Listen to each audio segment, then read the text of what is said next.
ಎಲ್ಲರಿಗೂ ನಮಸ್ಕಾರ. ಸೆಕೆ ಸೆಕೆ ಸೆಕೆ, ಸ್ವಲ್ಪ ಮಳೆ ಬಂದರೂ ಇನ್ನಷ್ಟು ಸೆಕೆ. ಇವತ್ತು ಇನ್ನೊಂದು ಸಮ್ಮರ್ ಸೀಸನ್ಗೆ ಬೇಕಾದಂತಹ ಬ್ರೇಕ್ಫಾಸ್ಟ್ ರೆಸಿಪಿ ಸೋರೆಕಾಯಿ, ಅಂದರೆ ಬಾಟಲ್ ಗಾರ್ಡನ್ ಉಪಯೋಗಿಸಿ ಮಾಡಿದಂತಹ ಕಡುಬು. ಬಹಳ ಟೇಸ್ಟಿಯಾಗಿ ಸಹ ಬರ್ತದೆ ಮತ್ತು ಆರೋಗ್ಯಕ್ಕಂತೂ ಬಹಳ ಉತ್ತಮ.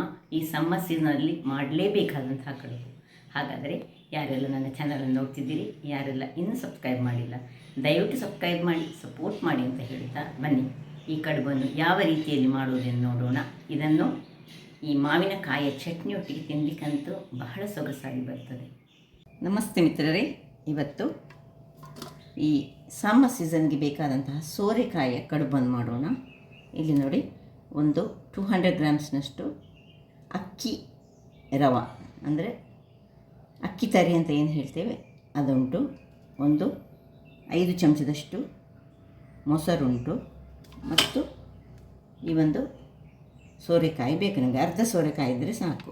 ಕೊತ್ತಂಬರಿ ಸೊಪ್ಪು ಮತ್ತು ಕರಿಬೇವಿನ ಸೊಪ್ಪು.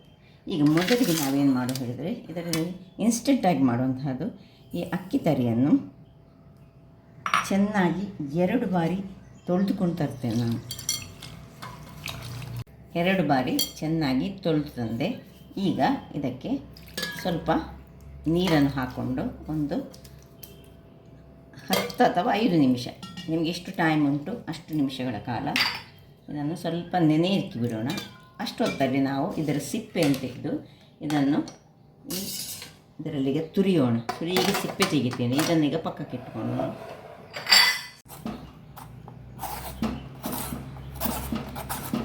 ಎಳತ್ತು ಆದ ಸೋರೆಕಾಯಿ ಆದರೆ ಬಹಳ ಚೆನ್ನಾಗಿ ಬರ್ತದೆ.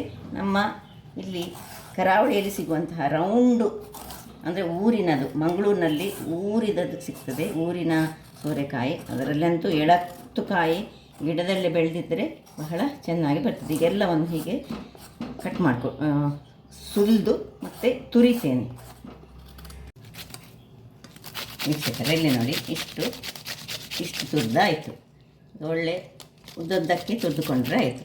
ಈ ರೀತಿಯಾಗಿ ಮತ್ತು ಎಕ್ಸ್ಟ್ರಾ ಹೀಗೆ ಸಣ್ಣದು ಬಂದರೆ ಇದನ್ನು ಸಣ್ಣದಾಗಿ ಹೀಗೆ ಕಟ್ ಮಾಡಿ ಸಹ ನಾವು ಹಾಕ್ಕೊಳ್ಬೋದು, ಅದು ಸಹ ಆಗ್ತದೆ. ಒಂದು 1-2 ಮೆಣಸು ಇಷ್ಟನ್ನು, ಇದು ನಿಮ್ಮ ಖಾರಕ್ಕೆ ತಕ್ಕ. ತುಂಬ ಮೆಣಸು ಬೇಕಿದ್ದರೆ ಸ್ವಲ್ಪ ಖಾರ ಹಾಕಿ. ನಾನು 1 ಮತ್ತು ಚೂರು ಹಾಕ್ಕೊಂಡೆ.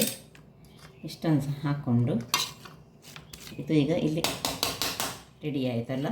ಇಲ್ಲಿ ನಾವು ಏನು ನೆನೆಸಿಟ್ಟುಕೊಂಡಿದ್ದೇವೆ ನೋಡಿ, ಇದನ್ನು ಹಿಂಡಿಕೊಂಡು ಒಳ್ಳೆ ಹಿಂಡಬೇಕು. ಇದಕ್ಕೆ ಸೇರಿಸ್ಕೊಳ್ಳೋಣ.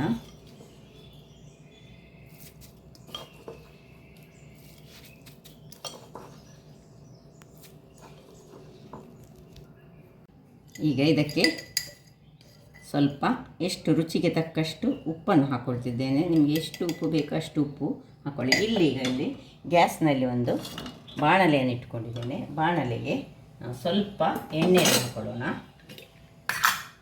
ಇಷ್ಟು ಎಣ್ಣೆ ಅಥವಾ ತುಪ್ಪ ಸಾಕ್ತದೆ, ಯಾವುದು ಸಾಕ್ತದೆ. ಇನ್ನು ಸ್ವಲ್ಪ ಕರಿ ಲೀವ್ಸು ಮತ್ತು ಈ ಉದ್ದಿನಬೇಳೆ ಮತ್ತು ಕಡಲೆಬೇಳೆ ಇಷ್ಟನ್ನು ಹಾಕಿ ಒಮ್ಮೆ ತಿರುಗಿಸ್ಕೊಳ್ಳೋಣ. ಸ್ವಲ್ಪ ಉದ್ದಿನಬೇಳೆ ಮತ್ತು ಇದಕ್ಕೆ ಸ್ವಲ್ಪ ಕಲರ್ ಚೇಂಜ್ ಆಗಬೇಕು.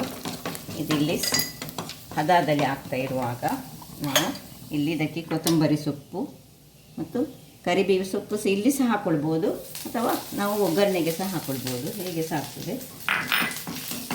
ಇನ್ನು ತೆಂಗಿನ ತುರಿಯನ್ನು ಸಹ ಹಾಕ್ಕೊಳ್ಳೋಣ ಇದಕ್ಕೆ. ಇಲ್ಲಿ ಇದು ನೋಡಿ ಆಗ್ತಾ ಉಂಟು. ತುಂಬ ಗಟ್ಟಿ ಜೋರಿನ ಉರಿ ಇಟ್ಕೊಂಡ್ರೆ ಕರೆಕ್ಟ್ ಹೋಗ್ತದೆ. ಅದಕ್ಕೆ ಸಣ್ಣ ಉರಿಯಲ್ಲಿ ನಾನು ಇಟ್ಟುಕೊಂಡಿದ್ದೇನೆ. ಈಗ ಇದನ್ನು ಹಾಕ್ಕೊಳ್ಳಿಕ್ಕುಂಟು. ಉಪ್ಪು ಎಲ್ಲ ಮಿಕ್ಸ್ ಆಯಿತು. ಇನ್ನು ಸ್ವಲ್ಪ ಕರ್ಡ್, ಒಂದು 2-3 ಚಮಚದಷ್ಟು ಕರ್ಡನ್ನು ಹಾಕ್ಕೊಂಡ್ರೆ, ಮೊಸರು. ಇನ್ನು ಮಿಕ್ಸ್ ಮಾಡುವ.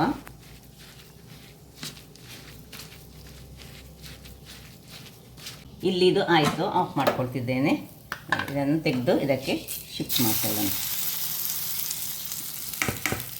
ಶಿಫ್ಟ್ ಮಾಡಿಕೊಂಡು ಹಾಕ್ತಾ ಇರುವಾಗ ಇನ್ನು ಸ್ಟೀಮರನ್ನು ನಾವು ರೆಡಿ ಮಾಡ್ಕೊಳ್ಳೋಣ.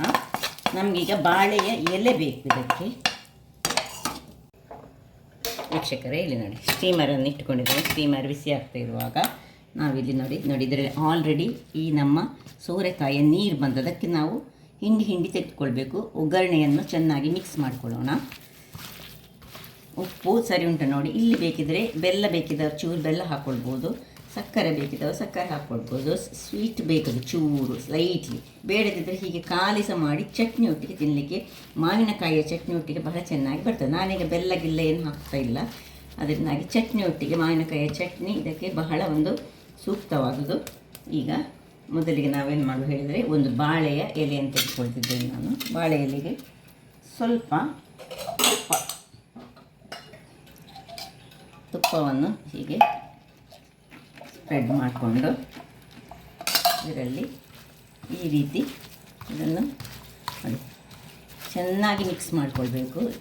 ಇದು ಅರಳಿಕೊಳ್ಬೇಕು. ಅದಕ್ಕೆ ಒಂದು 10 ನಿಮಿಷ ನಾವು ಈ ಅಕ್ಕಿ ತರಿಯನ್ನು ಇಟ್ಟುಕೊಂಡ್ರೆ ಆಗ್ತದೆ. ಸಜ್ಜಿಗೆಯಲ್ಲಿ ಸಹ ಮಾಡ್ಕೊಳ್ಬೋದು, ಪೂರ ಸಜ್ಜಿಗೆ ಇದ್ದರೆ ಅದರಲ್ಲಿ ಸಹ ಮಾಡ್ಬೋದು. ನೋಡಿ ಹೀಗೆ ಬಿಳಿ ಬಿಳಿಯಾಗಿ ಬರ್ತದೆ. ಈಗ ಇದನ್ನು ಈ ರೀತಿ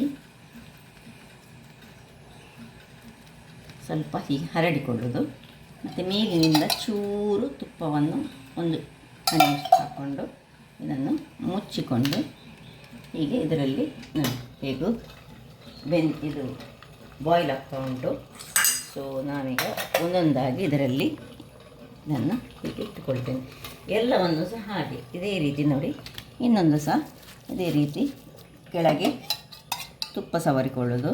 ಅದು ಒಳ್ಳೆ ಪರಿಮಳ ಸಹ ಬರ್ತದೆ ಮತ್ತು ಆರೋಗ್ಯಕ್ಕೆ ಸಹ ಬಹಳ ಒಳ್ಳೆಯದು. ಸೊ ಹೀಗೆ ಇಟ್ಟು ಏನಿಲ್ಲ, ಇದು ಬಹಳ ಸುಲಭ.